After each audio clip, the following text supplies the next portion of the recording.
Baghdad শহরে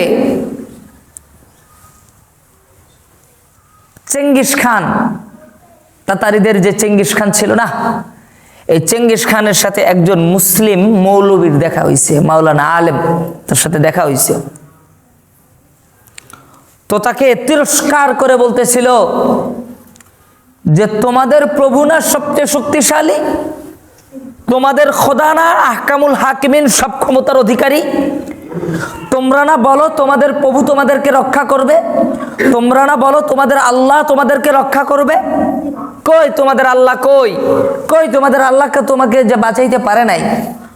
আজকে দেখো আমরা শাসক আর তোমরা শাসিত, আজকে আমাদের হাতে সকল ক্ষমতা, কই তোমাদের আল্লাহ তো কিছু করতে পারে নাই, কই তোমাদের আল্লাহকে তোমাদেরকে বাঁচায় নাই, তোমাদের আল্লাহ মিথ্যে, নাউজুবিল্লাহ, তোমাদের আল্লাহর কোনো অস্তিত্বই নাই, নাউজুবিল্লাহ। একথা শোনার পর তিনি কি জবাব দিয়েছিলেন জানেন? তিনি বলেছিলেন যে দাঁড়াও দাঁড়াও দাঁড়াও, রাখাল যখন ছাগল নিয়ে যায় মাঠের মধ্যে, তখন রাখাল ওই ছাগলগুলো শুধু নিয়ে যায় না, সাথে দু চারটা কুত্তাও নিয়ে যায়, যায় কি যায় না? কুত্তা নিয়ে যায় না? কয়েকটা কুত্তাও নিয়ে যায়। যখন ছাগলরা এদিক সেদিক দৌড়াতে শুরু করে, রাখালের কথা না শোনে, তখন রাখাল ওই কুত্তাদেরকে ছেড়ে দেয়। ওই কুত্তাদের দাবড় খেয়ে, কুত্তাদের কামড় খেয়ে রাখালের ওই ছাগলগুলা, ভেড়াগুলা এক জায়গায় হয়ে যায়, ওরা আর এদিক সেদিক যায় না, ওরা আবার রাখালের কথা শুনতে শুরু করে। যখন ধরে নিয়ে এসে আবার বেঁধে ফেলে, তাই না? কুত্তাকে রাখাল আবার বেঁধে ফেলে। আমরা আল্লাহ তাআলার ছাগল, আল্লাহ তাআলার হুকুম না মেনে আমরা নিজেদের মধ্যে লড়াইতে ব্যস্ত হয়ে গেছি, আমরা নিজেদের মধ্যে বিভ্রান্ত হয়ে গেছি, আমরা নিজেদের মধ্যে দলে দলে বিভক্ত হয়ে গেছি। এই জন্য আল্লাহ তাআলা তোদের মতন কুত্তাকে আমাদেরকে ঠিক করার জন্য পাঠাইছে। যখনই আমরা এক জায়গায় হয়ে যাব, আল্লাহ তাআলা আবার আমাদেরকে সেই ক্ষমতা দিবেন, আল্লাহ তাআলা আবার আমাদেরকে সেই ঐতিহ্য দিবেন, আল্লাহ তাআলা আবার আমাদেরকে আল্লাহর ওয়াদাকৃত সকল নেয়ামত আমাদেরকে আবার দান করবেন। সুবহানাল্লাহ বললেন না? পার্থক্য কোন জায়গায়? পার্থক্য হচ্ছে ইতিপূর্বে যতবার মুসলিমদের উপর অত্যাচার হয়েছে, ততবার মুসলিমরা জানতো যে তারা কাফের, মুসলিমরা জানতো যে তারা আমাদের শত্রু, মুসলিমরা মানতো তারা আমাদের শত্রু, তাদের বিরুদ্ধে আমাদেরকে লড়াই করতে হবে। মুসলিমরা জানতো যে আল্লাহ তাআলা আমাদের ঠিক করার জন্য তাদেরকে পাঠাইছে।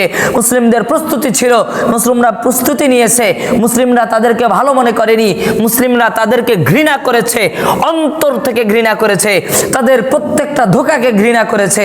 দিন শেষে আল্লাহ তাআলার দিকে ফিরে আসার কারণে আল্লাহ তাআলা পুনরায় তাদেরকে ইসলামী খেলাফা দান করছেন। পুনরায় দ্রুততম সময়ের সাথে আল্লাহ তাআলা আবার মুসলিমদের সেই ঐতিহ্যকে ফিরিয়ে দিয়েছেন। কিন্তু বর্তমান সময়ে আমাদের পরিস্থিতি ভিন্ন, বর্তমান সময়ে আমাদের পরিস্থিতি ভিন্ন।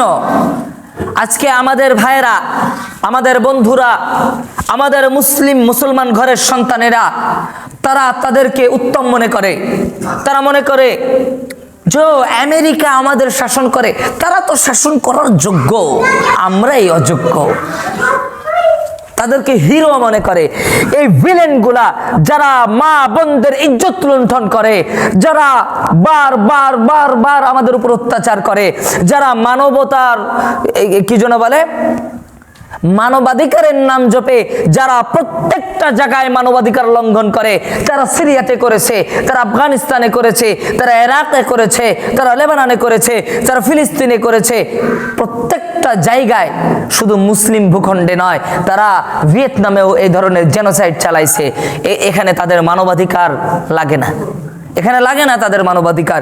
অথচ আমাদের একদল মুসলিম ভাই মনে করে যে না, তারা তো সুশীল, তারাই যোগ্য, তারাই সঠিক, তারাই উত্তম। এটা আমাদের মানসিক পরাজয়। আমরা মানসিকভাবে পরাজিত হয়ে আছি। আমরা যতদিন পর্যন্ত মানসিকভাবে বিজয় হইতে না পারবো, ততদিন পর্যন্ত আমাদের বিজয় আসবে না।